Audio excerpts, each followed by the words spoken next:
இன்றைக்கு வீட்டில் கூடும் சபையில் நம்ம தியானிக்க போகிற வசனம் மத்தேயு 1ஆம் அதிகாரம் 1வது வசனம். மத்தேயு 1:1. ஆபிரகாமின் குமாரனாகிய தாவீதின் குமாரனான இயேசு கிறிஸ்தனுடைய வம்ச வரலாறு.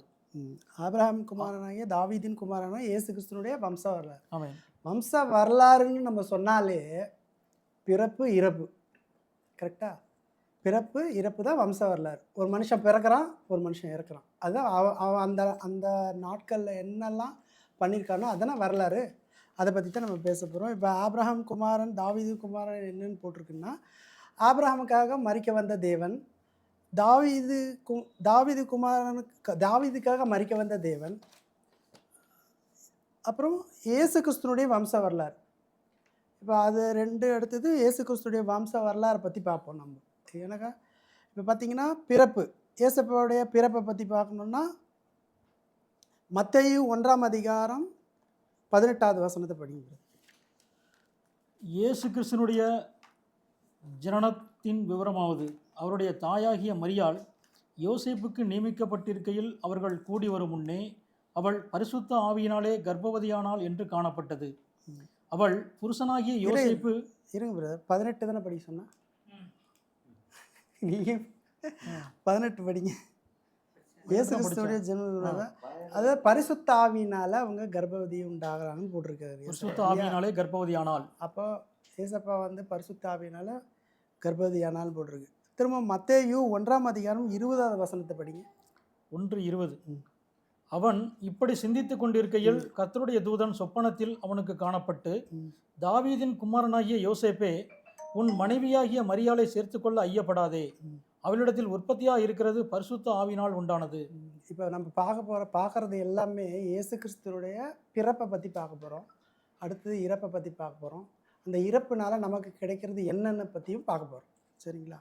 இப்போ மத்தேயு 1ஆம் அதிகாரம் 21. இப்போ இரண்டுமே பரிசுத்த ஆவியினால உண்டானதுன்னு பார்க்குறோம். மத்தேயு 1ஆம் அதிகாரம் 21வது வசனத்தை படிங்க. அவள் ஒரு குமாரனை பெறுவாள், அவருக்கு இயேசு என்று பெயரிடுவாயாக. ஏசப்பா அங்கே பாருங்க, ஏசப்பாவுக்கு இயேசுன்னு பெயரிடுவாங்கன்னு சொல்லியாச்சு. அடுத்தது இப்போ பிறப்பான்னு வந்தது. அடுத்தது அவருக்கு பேர் வைக்கிறத பற்றியும் சொல்லப்பட்டிருக்கு. அதே மத்தேயு 1ஆம் அதிகாரம் 23. அவன் இதோ ஒரு கன்னிகை கர்ப்பவதியாகி ஒரு குமாரனை பெறுவாள், அவருக்கு இம்மானுவேல் என்று பெயரிடுவார்கள் என்று சொன்னான். இம்மானுவேல் என்பதற்கு தேவன் நம்மோடு இருக்கிறார் என்று அர்த்தமாம். அப்போ ஏசப்பா நம்மோடு இருக்கிறார் என்றது நம்ம இங்கே விளங்கிக் கொள்கிறோம். சரிங்களா? இப்போ ஃபஸ்ட்டு பார்த்தோம், பரிசுத்தாவின உண்டாயிடுச்சு, ஏசப்பாவுக்கு பேர் வச்சாச்சு. அடுத்தது தேவன் நம்மோடு இருக்கிறார் என்ற அந்த வார்த்தையும் வந்துடுச்சு. மத்தேயு 2ஆம் அதிகாரம் 1ஆம் வசனம். ஏரோது ராஜாவின் நாட்களில் யூதேயாவில் உள்ள பெத்லகேமிலே இயேசு பிறந்த பொழுது கிழக்கிலிருந்து சாஸ்திரிகள் எருசலேமுக்கு வந்து, ஒரு நிமிஷம், கிழக்கிலிருந்து வந்தாங்கன்னு சொல்கிறாங்க. ஏழாவது நாட்கள்னு பார்த்தீங்கன்னா கிறிஸ்துக்கு முன் பார்த்தீங்கன்னா 37 வருது. 37னா அப்போ கிறிஸ்துவுக்கு அப்புறம் கிறிஸ்துவுக்கு பின் 1லேருந்து 4ன்னு போட்டிருக்குன்னா செக் பண்ணி பார்க்கும்போது, அப்போது அந்த நாட்களில் தான் ஏசப்பாவுக்கு என்ன, மத்தேயு 2:1, அதே 2:1 படிங்க. சாரி 2:2. யூதருக்கு ராஜாவாக பிறந்திருக்கிறவர் எங்கே? கிழக்கிலே அவருடைய நட்சத்திரத்தை கண்டு அவரை பணிந்து கொள்ள வந்தோம் என்றார்கள். அந்த சாஸ்திரிகள் யூதருக்கு ராஜா. இப்போ யூதருக்கு ராஜானா ஏன்னா இஸ்ரவேலின் ராஜா தான் யூதருக்கு ராஜா. அவரை வர்ஷிப் பண்ண நாங்கள் வந்திருக்கோம் அப்படின்னு சொல்லி, கிழக்குலேருந்து வந்திருக்கோம் அப்படின்னு சொல்லி அவங்க அதில் போட்டிருக்கு. அப்புறம் மத்தேயு 2:4-5, 2ஆம் அதிகாரம் 4ஆம் வசனம் 5. பிரதான ஆசாரியர் ஜனத்தின் வேதபாரகர் எல்லாரையும் கூடி வர செய்து, கிறிஸ்துவானவர் எங்கே பிறப்பார் என்று அவர்களிடத்தில் விசாரித்தான். அதற்கு அவர்கள், யூதேயாவில் உள்ள பெத்லகேமிலே பிறப்பார். அது என்னவென்றால், பெத்லகேமில் பிறக்கிறார். இப்போ எல்லாமே இயேசு கிறிஸ்துடைய பிறப்பை பற்றி பார்த்துட்டே வரும். அதில் ஏசப்பா எங்கே பிறக்கிறார்? பெத்லகேமில் பிறக்கிறாருன்னு வருது. அடுத்தது மத்தேயு 1ஆம் அதிகாரம் 16வது வசனம். 1ஆம் அதிகாரம் 16.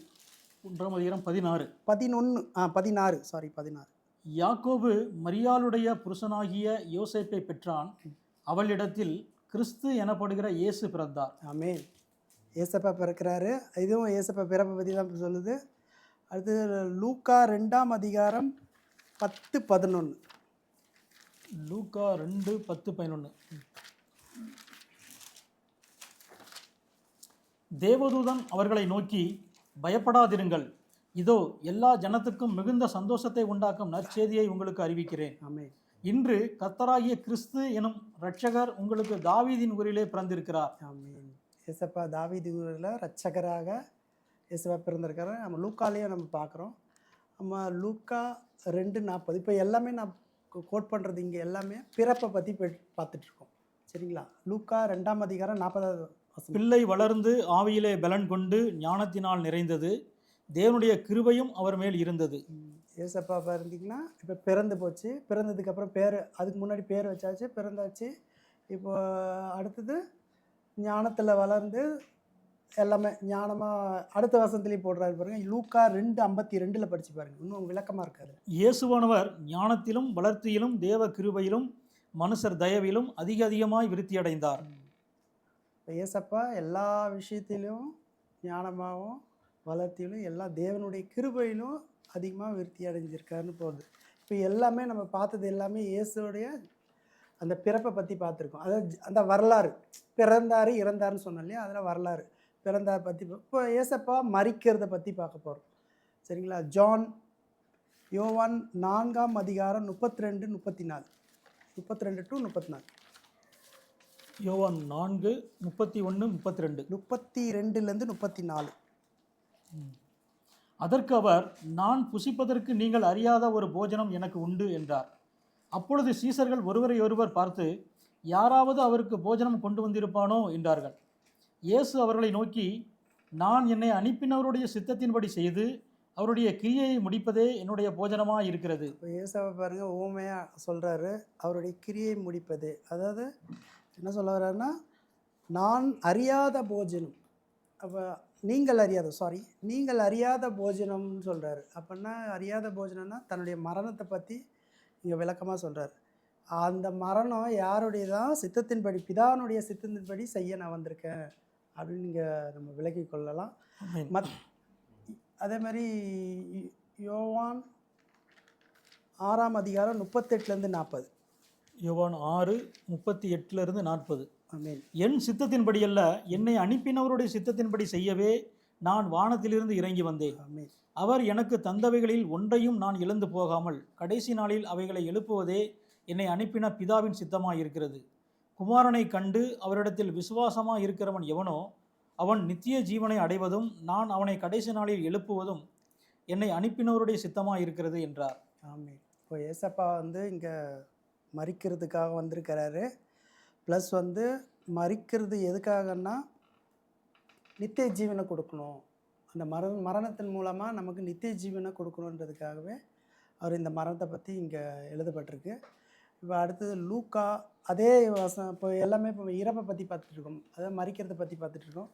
லூக்கா 24:44-48 வாசம். லூக்கா 24ஆம் அதிகாரம். லூக்கா 24:44-48. அவர்களை நோக்கி 44. லூக்கா 24:44. ஆமென். ஆமாம். அவர்களை நோக்கி, மோசேயின் நியாயப்பிரமாணத்திலும் தீர்க்க தரிசனங்களின் ஆகமங்களிலும் சங்கீதங்களிலும் என்னை குறித்து எழுதியிருக்கிறவைகள் எல்லாம் நிறைவேற வேண்டியதென்று நான் உங்களோடு இருந்தபோது உங்களுக்கு சொல்லி கொண்டு வந்த விசேஷங்கள் இவைகளே என்றார். அப்பொழுது வேத வாக்கியங்களை அறிந்து கொள்ளும்படி அவர்களுடைய மனதை அவர் திறந்து அவர்களை நோக்கி, எழுதியிருக்கிறபடி கிறிஸ்து பாடுபடவும் 3ஆம் நாளில் மரித்தோரில் இருந்து எழுந்திருக்கவும் வேண்டியதாயிருந்தது. அன்றியும் மனந்திரும்புதலும் பாவ மன்னிப்பும் எருசலேம் தொடங்கி சகல தேசத்தாருக்கும் அவருடைய நாமத்தினாலே பிரசங்கிக்கப்படவும் வேண்டியது. நீங்கள் இவைகளுக்கு சாட்சிகளாக இருக்கிறீர்கள். ஆமென். ஆமென். அதோட இப்போ ஏசப்பா முன்குறிச்சே எழுதப்பட்டிருக்கு பழைய ஏற்பாட்டில். அவர் சங்கீதம், நியாயப்பிரமாணத்திலும் தீர்க்க தரிசன ஆகமங்களிலும் எழுதப்பட்டிருக்குன்னு சொல்லிது. என்னன்னா கிறிஸ்து மரிக்கிறதும் 3ஆம் நாளில் எழுந்திருக்கணும்னு தெளிவாக இருக்குது. இப்போ இப்போ இந்த மரணத்தின் மூலமாக இப்போ அடுத்தது ஃபஸ்ட்டு பிறப்பை பார்த்தோம். ஒரு மனுஷன் பிறந்தார், இப்போ இறந்தார்னா மனுஷன் இறந்தார். ஆனால் மனுஷன் இறந்தால் அவனுக்கு அதில் ஒன்றும் பிரயோஜனம் இல்லை. ஆனால் ஏசப்பா அவர் இறந்தா அதுக்கப்புறம் என்ன ஆனார் அதனால் நமக்கு நித்திய ஜீவனம் கிடைக்குது. அந்த நித்திய ஜீவனை குறித்து நம்ம அடுத்தது பார்க்க போகிறோம். யோவான் 6ஆம் அதிகாரம் 40வது வசனம். யோவான் 6:40. யோவான் 6:40. குமாரனை கண்டு அவரிடத்தில் விசுவாசமாக இருக்கிறவன் எவனோ அவன் நித்திய ஜீவனை அடைவதும் நான் அவனை கடைசி நாளில் எழுப்புவதும் என்னை அனுப்பினவருடைய சித்தமாக இருக்கிறது என்றார். ஆமென். ஏசப்பா கிட்ட நம்ம இருந்தோம்னா நமக்கு நித்திய ஜீவன் கிடைக்கும்ன்றது இங்கே க்ளீனாகவே இருக்குது. அதே போல் யோவான் 6:54. என் மாம்சத்தை புசித்து என் இரத்தத்தை பானம் பண்ணுகிறவனுக்கு நித்திய ஜீவன் உண்டு, நான் அவனை கடைசி நாளில் எழுப்புவேன். அப்போ ஏசப்பா இங்கே என்ன சொல்கிறாரு? நீ என் வார்த்தையை படித்து எனக்காக பாடுபடு, நான் உனக்கு நித்திய ஜீவனை கொடுக்குறேன் அப்படின்னு க்ளீனாக இருக்குது. ஆமென். அடுத்தது யோவான் 5ஆம் அதிகாரம் 39. யோவான் 5:39. ஆமென். நான் செய்த எல்லாவற்றையும் 39 5:39.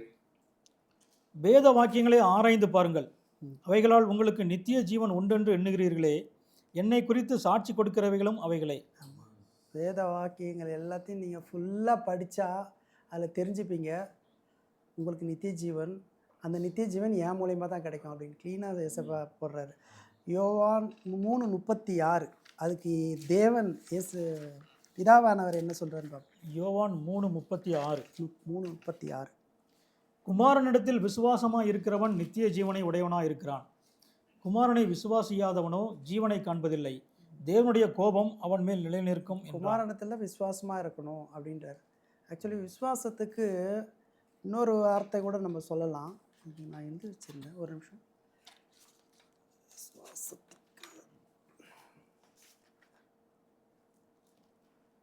விசுவாசம் அப்படின்னா வசனத்துக்கு கீழ்ப்படுகிறதுக்கு பேர் விசுவாசம். வசனத்துக்கு கீழ்ப்படுகிறது பேர் விசுவாசம்னு நம்ம அறிந்து கொள்ளலாம். அதே மாதிரி யோவான் 3:16. யோவான் 3:16.